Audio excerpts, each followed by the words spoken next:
101 wäre ja, Ende Monat. Ja. Wie ich zum Bundesheer, also statt einer Arbeitszeit, zum Bundesheer bin ich 17 Jahre gewesen. Gell. 17 Jahre und ich glaube ein paar Monate. Gell. Wir sind halt vor Moskau gestanden, also das deutsche Militär. Da waren sie auch von Moskau. Ja, da waren wir vor Moskau. Ja. Haben Sie da viele Leute kennt, die gefallen sein und nicht heimgekommen sein? Um nur eine Zahl zu nennen. Meine Kompanie, wie sie eingerückt ist in Russland, von Gotha weg, hat 268 Mann gehabt. Und wie ich weg bin dort, 34. Das sagt alles. War reines Kanonenfutter. Reines Kanonenfutter. Danke, dass du als regelmäßiger Zuseher eine so große und wertvolle Stütze in unserem Friedensprojekt Lebensweisheiten von 100-Jährigen bist. 85% aller regelmäßigen Zuseher haben unseren Kanal leider noch nicht abonniert. Wenn du jetzt unser Friedensprojekt noch weiter unterstützen möchtest, ist die beste und einfachste Art, unseren Kanal zu abonnieren. Das alles ist nur dank dir und dank dem Vertrauen der einzelnen Familien möglich. Danke. Danke. Einfach unten klicken. Darf ich fragen, wie jung sie sein? Ja, das tatsächliche Alter oder das jetzige? Naja, so wie sie jetzt da sein. Wie ich jetzt bin. Na, so will ich aber nicht. 101 wäre ja, Ende Monat. Ja. Ja. 30. Oktober. Ich 24. glaube, das ist ein Freitag. Oder? Oh. Oder Donnerstag. Also Ja, Donnerstag. am 30. Oktober 1924 1924. auf die Welt kommen. Und wie fühlt sich das an, jetzt bald 101 Jahre und der älteste Skifahrer der Welt Ja. zu sein? Wie fühlt sich das so an? Also der zweite Titel ist schon gut. Der älteste Skifahrer der Welt. Ja, der ist schon. Bei den kann mir keiner mehr nehmen. 100 Jahre Skiverrückt. Siehst du das? Ja. Können wir dann ein Foto machen, das blendet man nachher dann ein. Ja. Sie sind ja letztes Jahr war ja ein ganz großer Medienwirbel um sie. Ältester Skifahrer der Österreich, ältester Skifahrer der Welt. Kronenzeitung, ORF, Kleine Zeitung, Servus TV. Ja, die haben sich überschlagen. Nicht so wie sie beim Skifahren, weil sie machen ja keinen Überschlag. Nein, die nicht. Da waren sie eben bei der WM letztes Jahr, Ski-WM, Saalbach-Hinterklemm, waren es 3 Tage. In Saalbach waren wir eine ganze Woche dort. Kannst du dich erinnern? Die Tochter war auch mit. Da sind sie mit einem Spezialbus hingefahren, habe ich schon gesehen, das Foto. Vielleicht können wir das nachher einblenden. Das war eine lustige Partie. Ja, das kann ich mir vorstellen. Ja, Weil sie sind ja mit 4 Jahren schon das erste Mal Skifahren, habe ich gelesen. ja, das mit meinem Großvater. Ja, ja. Ja, der Großvater, der ist ja so auf mich gestanden erst. Aber der lieben Skizimmer, das die Tauben. Aber war nicht schlecht. Aber musst erst einmal probieren mit so einem Fahren. Da hat es mich gleich auf wahrscheinlich. Da, die meisten packen das nicht. Aber ich hab's gekannt. Mit den Hoseln noch stecken. Hosen stecken. Ja, das war kein Problem, die habe ich selber geholt. Ja, aber da war ich erst 4 Jahre. Jetzt war es auf, Mein einmal. Großvater, der war ganz narrisch auf mich. Wie er geschnitzelt so bei den Faseltauben passt. Sie sind ja 1924 auf die Welt gekommen, haben sie gesagt. Ja, 1924. Wie war das damals so in der Zeit aufzuwachsen? Ja, also wie es genau war, wie ich auf die Welt gekommen bin, ich weiß nur, dass die Kriegsbrücke noch gestanden ist. Hinten noch. Vom Ersten Weltkrieg. Und die haben sie 36 in die Luft gesprengt, weil die Nähe im Betrieb, das heißt gebaut worden ist. Die ist erst gebaut worden, 2 Jahre waren wir schon bei Großdeutschland. Also das war dann mit dem der Nationalsozialismus angefangen hat nachher dann. Genau.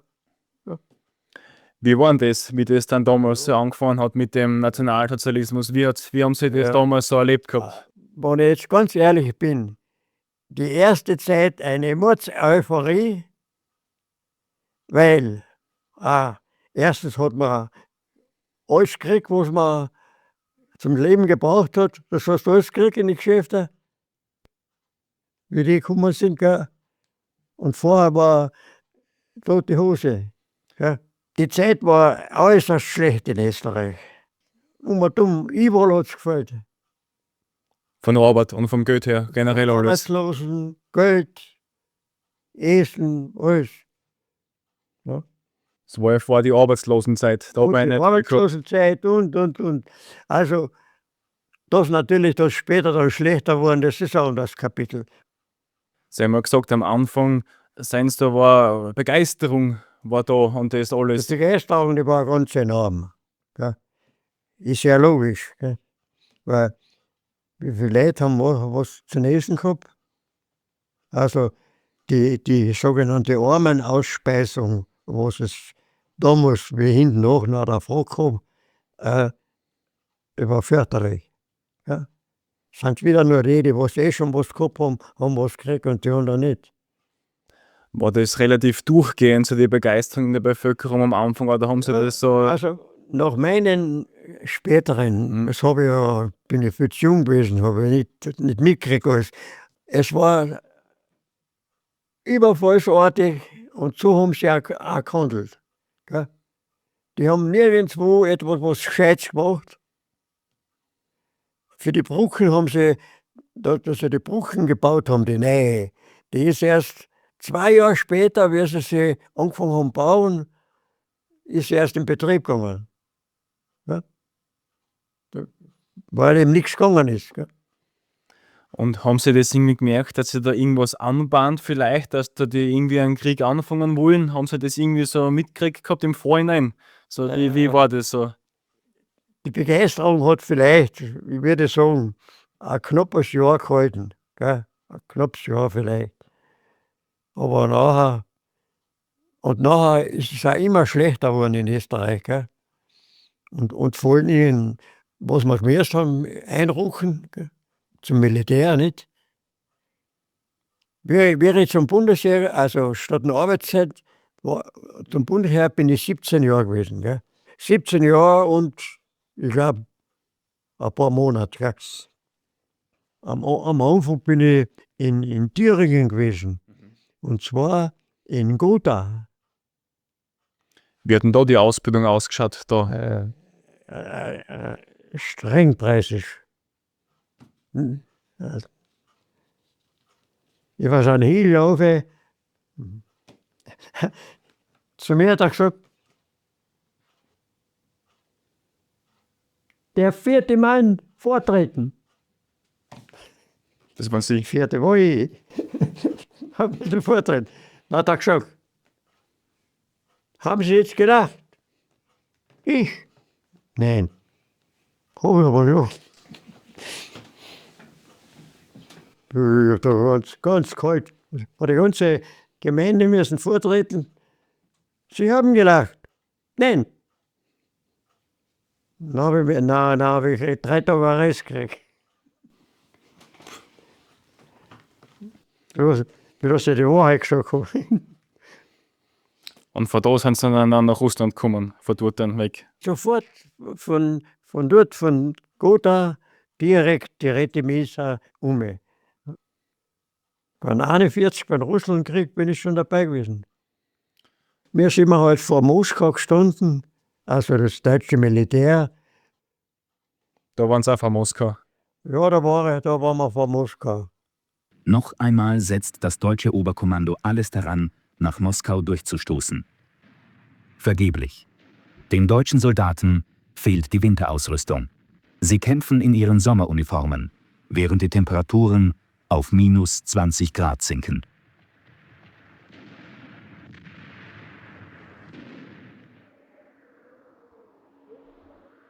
Im Winter sollte Moskau längst erobert sein und die deutschen Truppen sollten feste Quartiere bezogen haben. Stattdessen sind sie ohne jeden Schutz vor der Witterung. Auch viele Österreicher trifft dieses Schicksal. Ein rascher Rückzug in befestigte Quartiere wäre noch möglich. Aber Hitler befiehlt, die Front unter allen Umständen zu halten.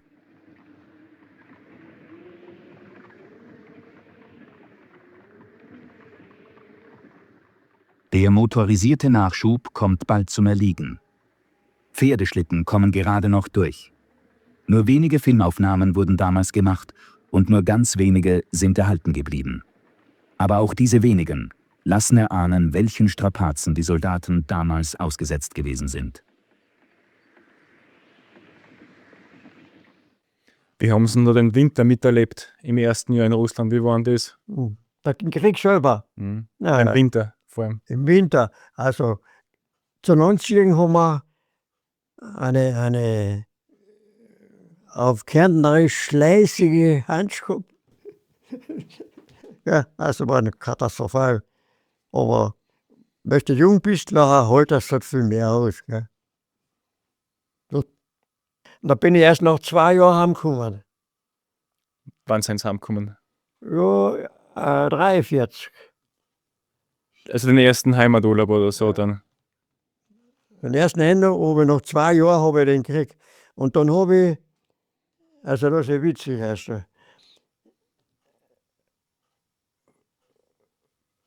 ja, ungefähr 6 Wochen gebraucht, bis ich von Russland nach Kärnten gekommen bin. Mit Transport oder? Ja, und nachher habe ich ja so, wie sagt man das schon, so HJ-Hosen. Ich hab die gehabt, die haben wir damals gekriegt. Und die habe ich angezogen, zudem bin ich noch reingegangen nach Wien. So, wie haben sie gesagt dazu? So wie Station. Jedenfalls war dort die Zentrale von der Armee in Wien. Und dann hat er gesagt, was willst denn du, Hitlerjunge? Was das war ein Generaloberst, glaube ich. Er hat nicht, da habe ich nichts gesagt, ja, das stimmt aber nicht ganz. Dann habe ich ihm meinen Schuldausweis gezeigt. Hat er geglaubt, dass Sie noch in der Hitlerjugend sein? Nachdem Sie schon Ja, 2 ja. Jahre an der Genau, ja. Front stehen. Und dann ist er aufgestanden, salutiert und mir die Hand gegeben. Das kann ich mich gut erinnern. Und dann 43, was ist dann passiert mit Ihnen? Wo? Ja, dann bin ich, dann sind wir heim. Und daheim, der Urlaub war tadellos geworden.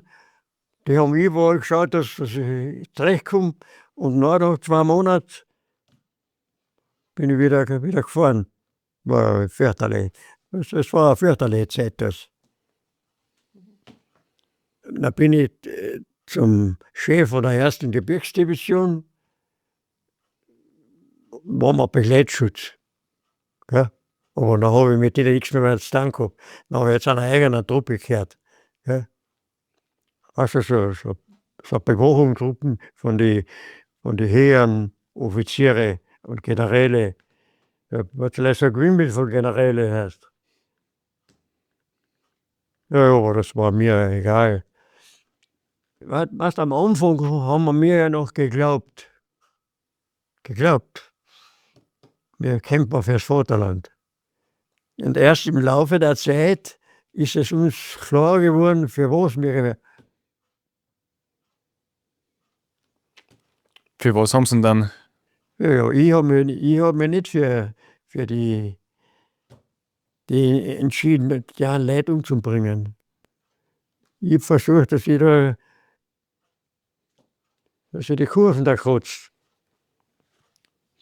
Ja. Ich bin ja deswegen nachher zum Stab gegangen. Beim Stab war dort würde ich sagen, war eine eigene Abteilung, die nur dann eingesetzt werden, wenn die gesagt haben. Also haben Sie da ein bisschen Glück gehabt, dann, dass Sie nicht immer an der Front sein müssen. Dass ich nicht immer da dort gepickt bin. Ja, und so natürlich habe ich auch leichter überleben können. Haben Sie da viele Leute kennt, die gefallen sein und nicht heimgekommen sein? Um nur eine Zahl zu nennen. Meine Kompanie, wie sie eingerucht ist in Russland, von Gotha weg, hat 268 Mann gehabt. Und wie ich weg bin dort, 34. Ja, das sagt alles. War ein reines Kanonenfutter. Reines Kanonenfutter. Ja. Ja, das weiß ich heute noch so genau. Die Zahl, die werde ich nicht vergessen. Von 268, 34. Das ist jeder Achte. Ja. Einer von 8. Da waren noch von der ganzen Kompanie waren noch die paar Hanseln übrig. Das war fürchterlich. Das ist das Schlimmste, wenn du deine Kollegen verlierst. Verstehst?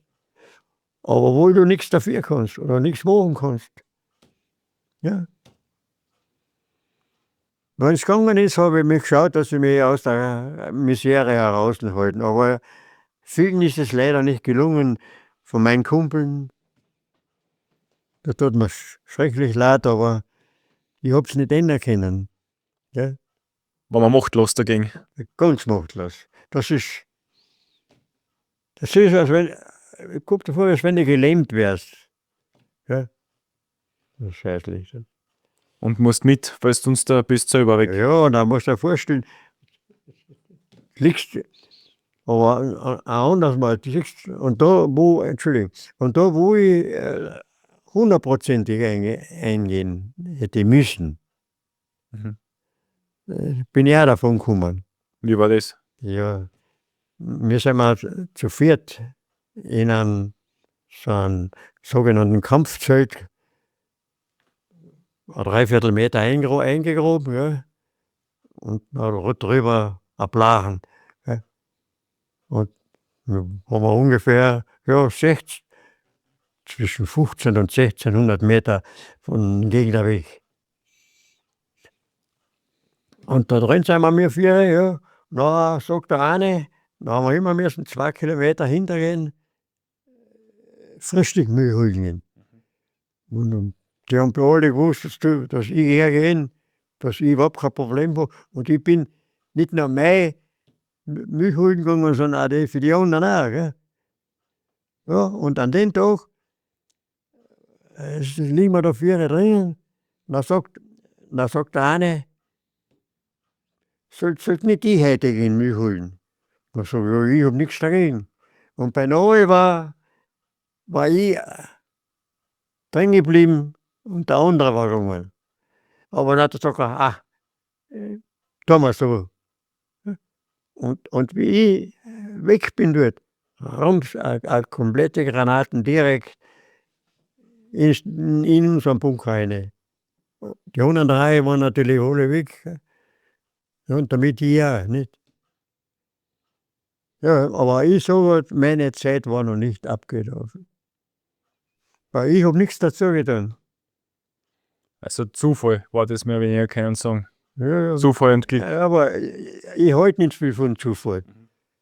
Weißt, meine Meinung ist so, die Lebenszeit von einem Menschen ist notiert. Gell? Haben sie da einen Glauben auch gehabt zu der Zeit? Oder? Eher nicht. Eher nicht, weil du kannst nicht glauben, weil leben dir die Leute tot umfallen. Was nutzt da Glauben? Nix. So ist es. Ja? Glauben und Krieg, das ist ein komplettes Gegeneinander. Gell? Also will ich sagen, ja, wenn du glaubst, na, ja, was, wenn du glaubst? Was glaubst du denn? Dass sie dich nicht treffen. Aber sonst glaubst du nichts. Und man darf nicht vergessen, es waren Kriegszeiten. Und das ist ja was anderes, als wie wir heute zwar da sitzen, das ist eine gemütliche Partie. Ja, aber der Krieg ist keine gemütliche Partie. Ja. Und da geht es beinhart ums Leben. Ja. Wird nichts gefragt. Ja. Wird nichts gefragt. Ja, leider. Weißt, weil viele haben gar nicht einmal muchsen können, da waren sie schon. Ja, so ist es. Wie war das dann zum Schluss? Wie haben sie dann so das... Zum Schluss war das ein Zigeunerleben. Also da bin ich von Norddeutschland von der Insel Fehmarn. Ja, und dort sind wir interniert gewesen. Also da waren es dann 2-3 Wochen in so einem Internierungslager und dann sind die Tiere aufgemacht worden, so, Die haben tschüss. das Tieren aufgemacht alles Und tschüss. und der ganze Schwarm, und das waren Hunderttausende. Und alle, und da sind wir blind durch die Gegend gelaufen. Ja, jeder wie er gemeint hat. Waren wir froh. Also ein großes Lager und da sind alle dann links, rechts, 4 zurück, was halt. Wo haben wir also eine Mannschaftszelte gehabt, wo 30, 40 und noch mehr Leute drin waren. Gell? Ja, war wild sogar. Und natürlich geschaut haben wir, dass wir was zu haben kriegen, aber es war schwierig. Bei der Bevölkerung war nichts zu holen, weil sie nichts gehabt haben. Die Leute, was dort gewohnt haben, die haben selber nichts gehabt. Was sollten die uns geben? Auf der anderen Seite meine Energie, ich will unbedingt haben. Und dann habe ich immer geschaut, dass ich wo einen Job kriege, dass ich ein bisschen was zu lesen kriege. Und vielleicht, manchmal habe ich sogar was mitgekriegt. Ja, und so. Alles zu Fuß. Alles Weil das öffentliche Leben, wo sie nicht können, Automaten drucken und der Fahrkarten für einen. Da war nichts mit Fahrkarten. Ja. Ja, viele haben gesagt, haben das gar nicht geglaubt, dass ich von so weit runterkomme. Dann haben sie gesagt, wie lange haben sie da braucht insgesamt? Ja, wie lange habe ich gebraucht? Ja, ich gesagt, über 6 Monate. Das heimgekommen sein. Ja. Und was war das dann für ein Gefühl, wieder daheim zu sein? Ja, Wie war das dann? Ja, blöd. Wie in Villach war und wie in Villach gesehen, wie sie im Bahnhof geschlägt haben, gell? Dann ist wieder die Wut hochgekommen. Gell? Ja. Die Leute selber haben nichts gehabt. Von denen, die nichts gehabt haben, hast du eher irgendein Stückchen Brot oder was gekriegt, als wie von den anderen. Ja. Es war eine ganz miese Zeit. Und wie haben sie dann die Frau kennengelernt? Weil das muss ja dann die Spaltung gewesen sein nachher Das dann. ist aber später geworden. Später. Ja, meine Frau, das war ja ganz interessant kennengelernt. Und zwar, sie hat dort beim Gemüsehändler Filipitsch, der hat dort Riesengebäude mit Obst, alles, hat sie gearbeitet. Und wir haben auch Augenkontakt gehabt. Geschwind hat es nicht geklappt, aber es hat, der zweite Kontakt hat geklappt. Ja, das war eine romantische Sache. Gell? Ich habe ja einen schönen Spruch abgelassen. Gell? Also, welchen? Weißt du gar nicht. Sie hat mich gefragt, und wie steht es mit der Heirat? Und da sage ich, und wie steht es unten? 4. Monat. Dann heiraten wir. Nächsten Monat haben wir geheiratet. Ja, Sowas. ja. Weil ich habe gesagt, wenn das soweit ist, dann der geheiratet. Vorher nicht. Sie waren auch ganz lang verheiratet mit der Frau. Genau 65 Jahre. Am 8. Jänner haben wir geheiratet und im Juni, im Mai ist sie gestorben. Ja. Und wie haben sie das gemacht, dass 65 Jahre lang verheiratet geblieben sein? Was würden Sie da sagen? Was ist da wichtig gewesen? Ja. Da haben wir natürlich nicht so viel geredet. Das ist so eine Situation, Kavalier schmeckt.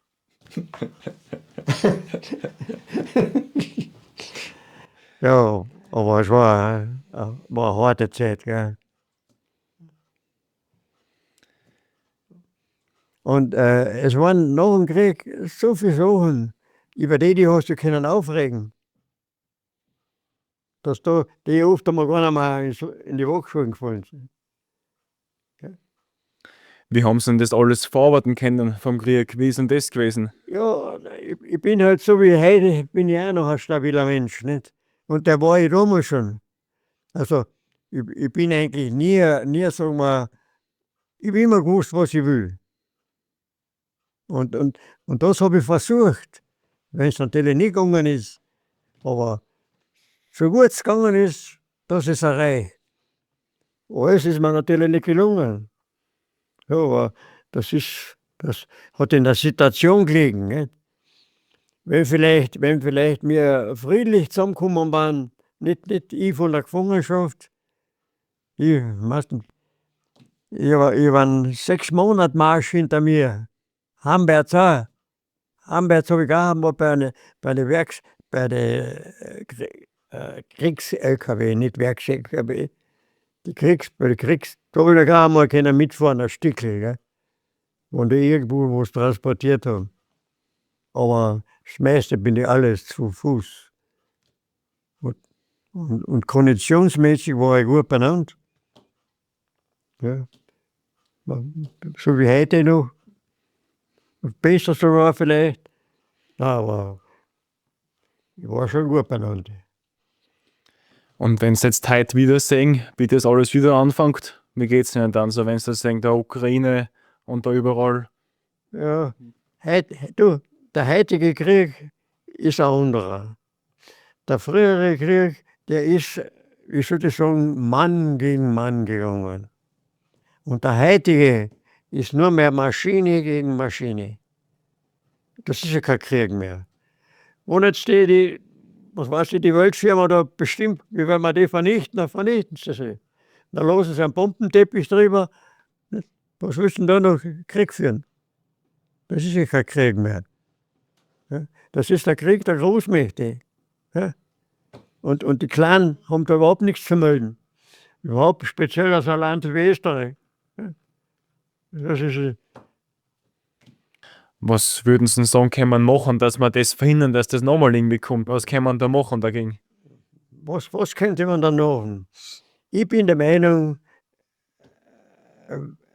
gegen einen Krieg kann man nur, dass man mit den Nachbarn sich vertragt. Wie in der Familie. Wenn du in der Familie Krawallo hast, weißt du, was dann alles passiert? Und nur der Weg. Kein anderer ist umsonst. Im Kleinen anfangen, weil dann kann man aufs Große. Im Kleinen. Ja, aber natürlich, zur damaligen Zeit sind mir die Gedanken da nicht durchgegangen. Da hat er andere gehabt. Da habe ich geschaut, wie ich da schön die Kurven über der Kotze. Ja, da habe ich müssen meinen Grips alles einschalten, damit ich da aus den Quirl da rauskommen. Ich will ja sagen, ich habe mich nicht geändert. Gell? Sie haben auch gesagt, sie sind immer irgendwie unikat geblieben. Ja. Das würde ich auch bestätigen. So. Ja. Und vor allem, ich war nie ein Wendehals. Also Wendehals, weißt du, was das ist? Den Weg durchzogen, den eigenen, nichts umdreht. Genau, so ist es. Ja. Ja. Das ist ja das, was mir irgendwie so bei Ihnen gefallen hat, schon, was ich schon mitgehört habe, so ein bisschen. So, erzählen Sie mal das, eben mit dem Milchbubi, oder mit dem, was da, auf dem wir gesagt haben, das verrückt sein. Wie ist denn das gewesen? Ja. Wie ist denn das gewesen? Ja. Alle haben zu mir immer gesagt, ja, du Weiberbubi, weil ich Milch getrunken habe. Immer 2 Jahre alle Tage ein Backchen Milch getrunken. Und die anderen haben ein Bier gesagt. Ich habe ja alle gesagt, ich bin verrückt. Aber der Verrückte lebt noch und die anderen nicht mehr.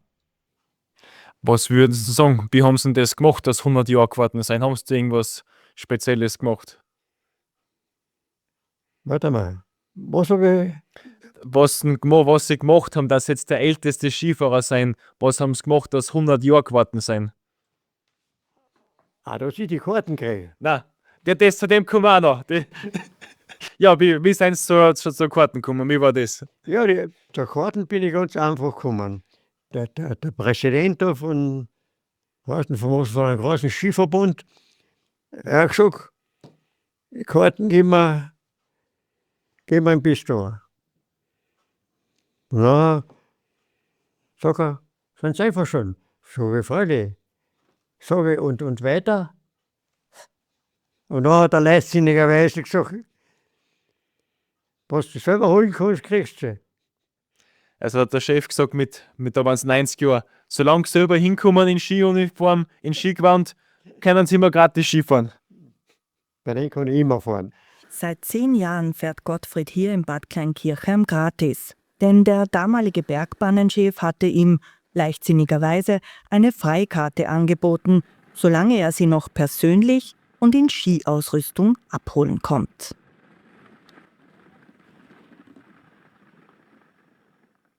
Jetzt fahren sie seit 10 Jahren gratis Ski. Ja. Aber bin ich schon 10 Jahre gefahren jetzt. Ja.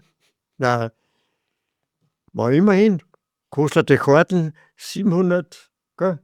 Und ein bisschen, ist nicht so wenig, gell? Und wenn jetzt Herr Chef sie sieht auf der Straße, was sagt denn der dann zu Ihnen? Ja, ob ich den noch kenne, weiß ich nicht. Keine Ahnung. Ja. Bei letztem Mal haben sie gesagt, seien sie ein schöner Schlawiner, ein schönes Gankel, seien sie da, hat er gesagt.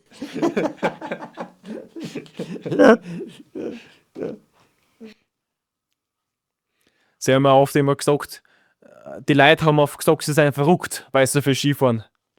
Früher sogar bis zu 180 Skitage. Ja, ich habe ja alle gesagt, ich bin verrückt. Aber der Verrückte lebt noch und die anderen nicht mehr. Dann werden sie die Pisten unsicher machen. Wobei, nicht unsicher, sie fahren ja über das gesehen, wie sie da oben fahren. Glaubt mir ja gar nicht. Da gehen sie in Hocke und dann von da links und rechts und die Carving-Schwünge. Das ist ja nicht so, dass man jetzt denkt, jetzt ein 100-Jähriger. Ist ja gar keine Kunst. Ja. Sie haben mal gesagt, Bewegung ist ganz wichtig. Das Hauptgeheimnis ist die Bewegung.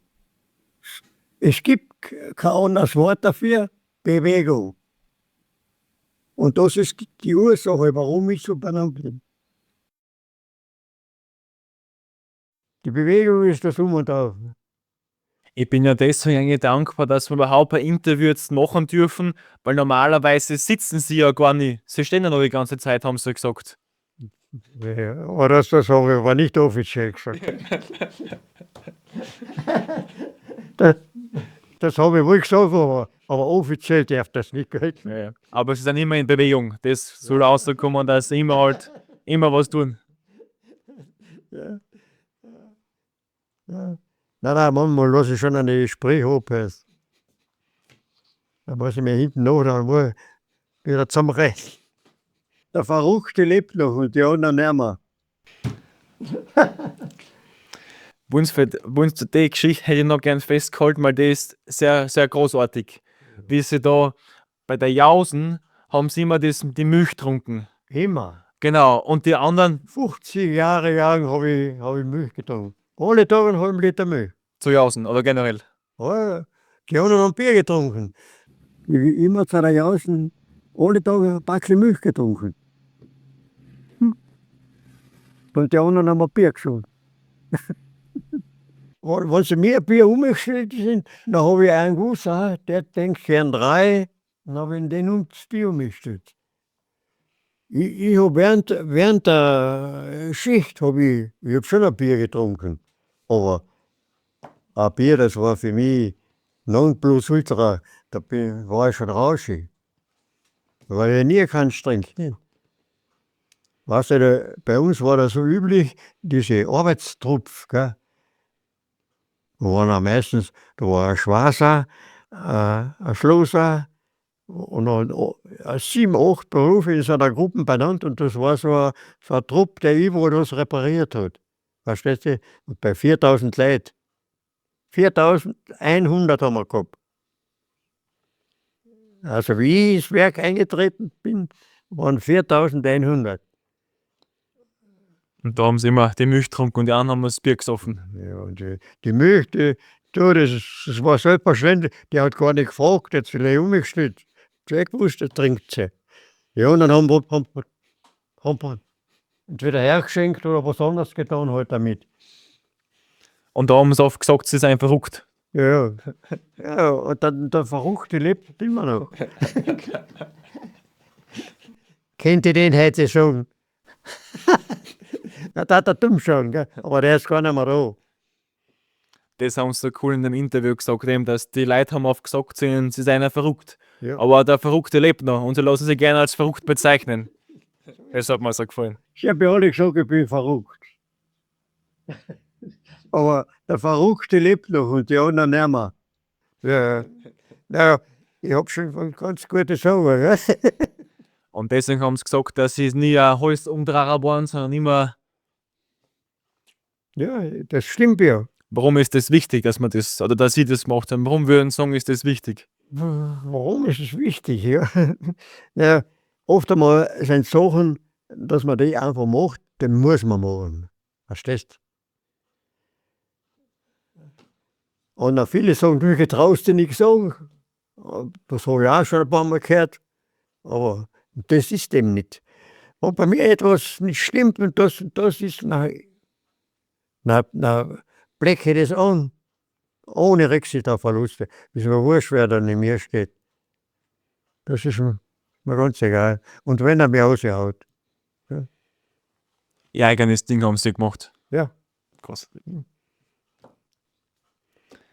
Was würden Sie sagen, was ist generell wichtig im Leben? Was würden Sie sagen, was ist wichtig im Leben? Dass man seinen Mann oder seine Frau stellt. Das ist wichtig. Alles andere, wenn du es gut machst, geht's flotter. Wenn du es schlecht machst, langsamer. Ich habe immer zu meinem Wort gehalten. Warum ist das wichtig, dass man Ehrlichkeit Das an. ist ganz wichtig. Da, wenn du einmal anfängst, schwindeln und nicht die Wahrheit sagst, da kommst du in so einen Wirbel. Ja.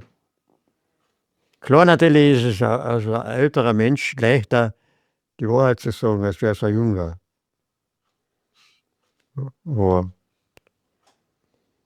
Aber ich meine, halt, man fängt nicht früh genug an.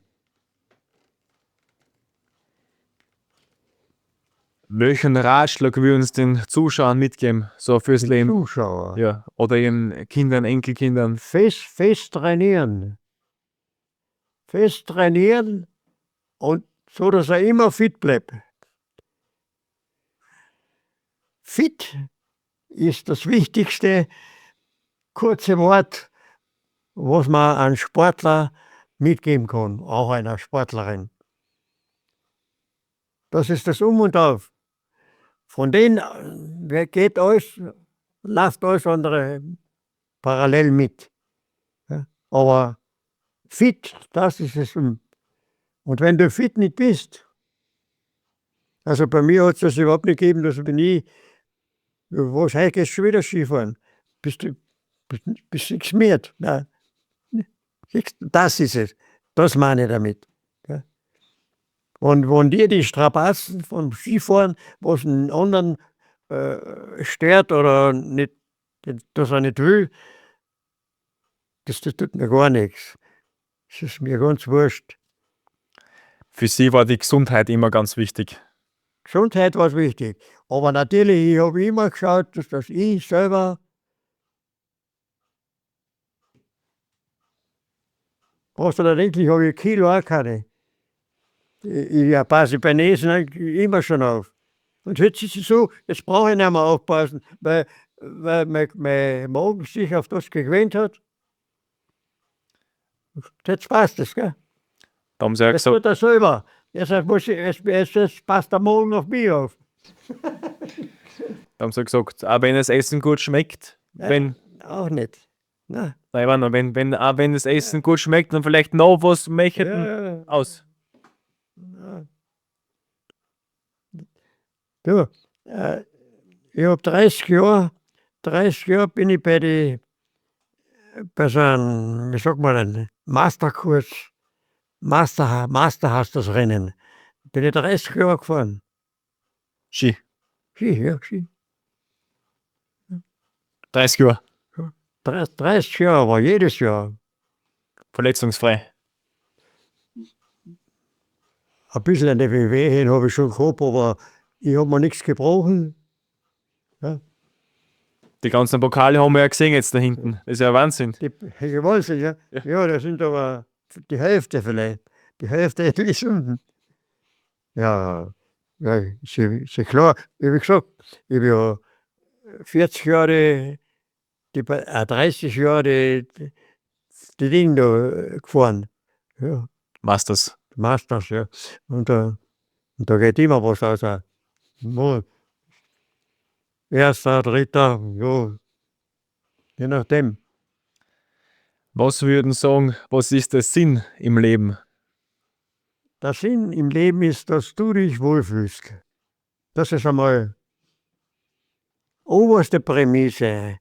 Und diese oberste Prämisse, dass du dich wohlfühlst, geht mit den anderen ineinander.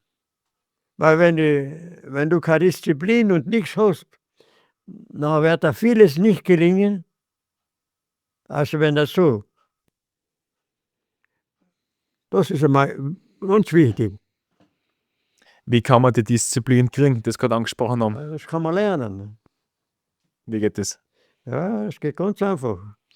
Indem du nicht immer alles wiederholst. Da müssen wir noch ein bisschen ausholen, dass die Zuschauer das, glaube ich, auch verstehen jetzt da. Weil da tun sich, glaube ich, viel oft schwer. Ja, stell dir vor, ich müsste das jetzt in einer anderen Sprache auch noch. Na, servus. Aber wie zum Beispiel, wenn jetzt, so wie wir gesagt haben, Disziplin, dass man sich bewegt, weil viele Leute den Schweinehund, wie haben sie den überwunden, inneren Schweinehund? Immer. Der innere Schweinehund wird vernichtet. Und dann geht's weiter. Schau zum Beispiel, nur ein kleines Beispiel. Da sind zwei Burschen. Der eine sagt, ich mag nicht Skifahren gehen. Was auch immer, ist egal. Ja, sagt der andere, fahre ich allein.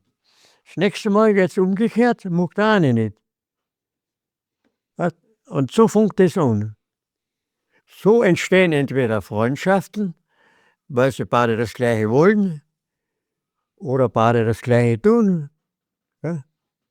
Und ich bin der Meinung, wenn ich im Monat 30 Tagen 20 dem Skifahren Sponsor sozusagen, dass das okay ist. Und wenn der andere, weil er 5 hat, nicht okay ist. Was hat es beim Skifahren, warum sie gern Skifahren gefahren sind? Was hat sie das ausgemacht? Der Skifahren hat ja viele Eigenschaften. In erster Linie ist einmal deine ganze Muskulatur, die muss, wenn du anständig Skifährst, nicht runterrutscht, na, ist auch nichts. Aber als Anständig musst du ja richtig stehen auf dem Ski und dann Gas geben, gell? Und dann wirst du schon gefordert. Und wenn du da dann deine Knochen nicht alle klar sortiert hast, das ist es. Was gibt da denn die Natur und das Skifahren? Mir gibt's alles. Mir gibt's alles. Es ist wie so ein Akku, der wieder aufgeladen wird. Alle sind nicht gern mit mir gefahren. Weil sie gewusst haben, dass ich schnell fahre. Ja. So wie jetzt der keiner gern mit ihnen spazieren gehen geht. Ja, spazieren gehen ist ja auch ein bisschen gefährlich. Gell? Warum? Ja, weil ich viel schnell gehe. Ich hätte nichts gern spazieren, ne? Wie oft gehen sie spazieren? Wie oft? Ja, alle Tag, jeden Tag. Jeden Tag. Auch seit ich in Pension bin. Jeder Tag. Entweder eine kleine Runde oder eine größere. Wie oft ist es oft? Also wie weit? Ja, das geht ist zeitmäßig. Halbe bis dreiviertel Stunde. Jeden Tag, jetzt da. Morgen wieder. Ja, heute war ich zweimal. Heute bringe ich eine Dreiviertelstunde so. Und dann will keiner mitgehen, weil sie auch in der Voll laufen. Geh nicht so schnell. Ja. Und was wünschen Sie sich für die Zukunft? Ich wünsche mir nichts, als wie dass ich so weiter bleibe, wie ich bin. Sonst gar nichts. Es soll nicht besser werden, es soll aber auch nicht schlechter werden. Dass weiterhin gut Skifahren können. Ja, das wünsche ich mir. Und das ist ja eigentlich ein legitimer Wunsch, nicht?